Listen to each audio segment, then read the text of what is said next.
Bonjour à tous et bienvenue. Quand on pense à l'avenir de l'intelligence artificielle, on imagine souvent des labos high-tech. Mais la réalité, c'est que ça se joue ailleurs. Ça se joue sur des champs de bataille invisibles. Une véritable lutte pour le contrôle, pour l'accès à nos esprits et même pour les ressources de la planète. Allez, on va décrypter ensemble les vrais enjeux qui sont en train de dessiner notre futur.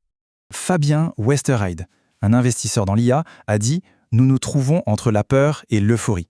Et franchement, ça résume tout, non? C'est pile ça. On est constamment tiraillé entre une promesse qui est juste incroyable et un risque qui est tout aussi immense.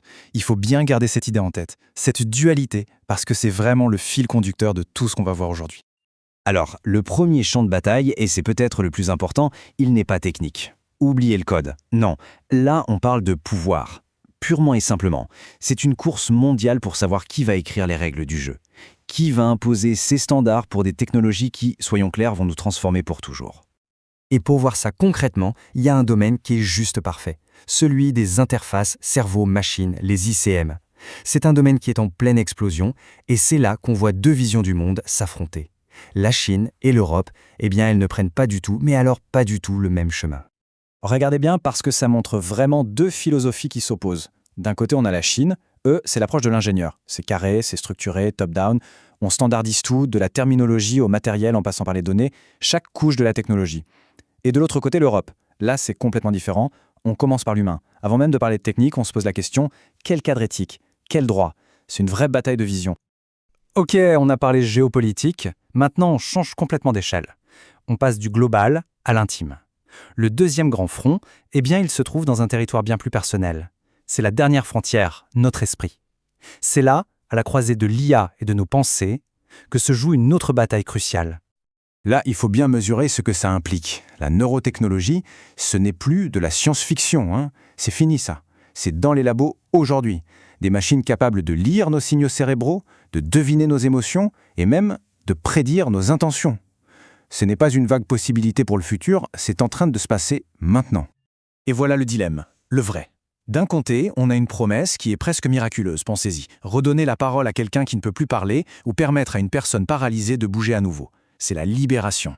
Et de l'autre, le péril. Le risque, absolument vertigineux, que nos pensées deviennent une simple marchandise. La dernière frontière de la surveillance. Et ça nous amène à 4 défis éthiques qui sont juste énormes. Premièrement, l'opacité. Comment est-ce que ces machines interprètent nos pensées au juste? Deuxièmement, les biais. Est-ce que l'IA ne va pas au final renforcer les inégalités existantes? Troisièmement, la sécurité. Imaginez qu'on puisse pirater une interface et manipuler les pensées de quelqu'un. Et enfin, la surveillance. On passerait du suivi de nos clics au suivi de nos désirs avant même qu'on en soit conscient.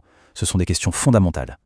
Alors, face à des risques pareils, que faire? Eh bien, la réponse de l'Europe commence à se dessiner. Et c'est un choix clair. Au lieu de se jeter sur les règles techniques, l'Europe veut d'abord construire autre chose. Un socle solide, basé sur la confiance du public et sur nos droits fondamentaux. Et ce socle, il repose sur 5 engagements clés.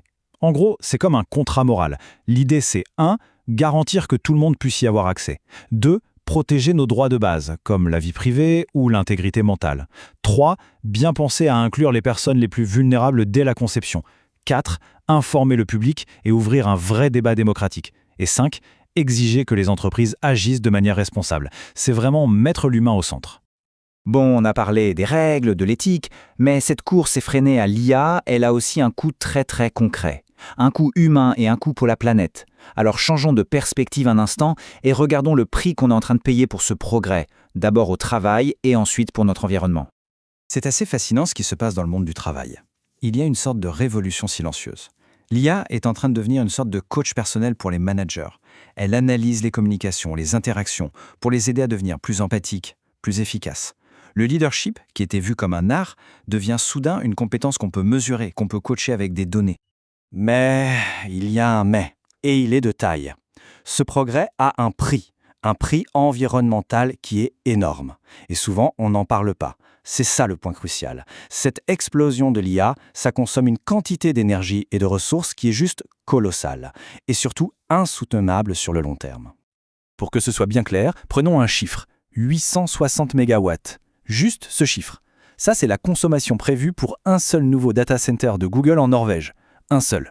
Pour donner une idée, c'est plus que la consommation de beaucoup de grandes villes. C'est juste dingue. Et attention, ce n'est qu'un début. Si on regarde juste la région de Berlin en Allemagne, on prévoit une demande de 1 à 2 gigawatts uniquement pour les nouveaux data centers. Là, on ne parle plus de la consommation d'une ville, on parle de l'équivalent de la production de plusieurs grosses centrales électriques. Pour une seule région.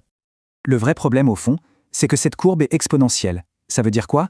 Ça veut dire que la puissance qu'il faut pour entraîner les modèles d'IA les plus complexes, elle est multipliée par 2,6 chaque année.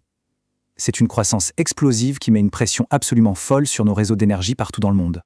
Alors, face à tout ça, les batailles géopolitiques, les dilemmes éthiques, l'impact environnemental, on pourrait se dire que c'est plié, que la trajectoire est toute tracée. Mais non, l'avenir, il n'est pas encore écrit. Et ce qui est intéressant, c'est que de nouvelles voies et de nouvelles technologies commencent à émerger. Et elles proposent d'autres chemins possibles. Et parmi ces nouvelles voies, il y en a une qu'il faut absolument écouter. C'est celle qui vient du Sud global. Cette phrase d'Andrea Jacobs est tellement puissante, nous ne sommes pas la périphérie, nous sommes les architectes. Ça dit tout. Ça marque un vrai tournant. Le message est clair. Fini de simplement recevoir la technologie, maintenant on veut la co-construire. Et ça, c'est un changement fondamental.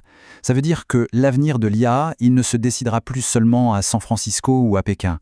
Le Sud global est en train de construire son propre futur pour l'IA, avec ses propres règles, ses propres priorités. L'inclusivité, la diversité, ce ne sont plus des mots en l'air, ça devient central dans la discussion. Ce n'est plus l'histoire de quelques-uns qui l'écrivent pour tout le monde. Et en parallèle de ce mouvement humain, il y a aussi une rupture technologique qui pourrait elle aussi tout changer, complètement réécrire les règles du jeu. On l'appelle l'informatique par la lumière, ou l'IA photonique. Alors l'IA photonique, qu'est-ce que c'est? C'est une approche complètement révolutionnaire.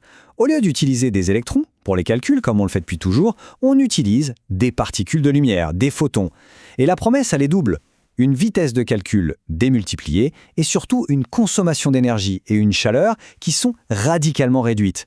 Face au problème énergétique qu'on vient de voir, ça pourrait vraiment être la solution. Finalement, après avoir parcouru tous ces champs de bataille, la géopolitique, l'éthique, l'environnement, les nouvelles technologies, tout nous ramène peut-être à une seule question. Une question très simple et en même temps vertigineuse. Nos pensées sont en train de devenir des données. Alors la question c'est, à qui va-t-on faire confiance pour les lire? La réponse qu'on apportera collectivement à cette question, c'est elle qui décidera de tout. Elle décidera si cette révolution nous mène vers plus de libération ou vers une forme de contrôle qu'on n'a encore jamais imaginée.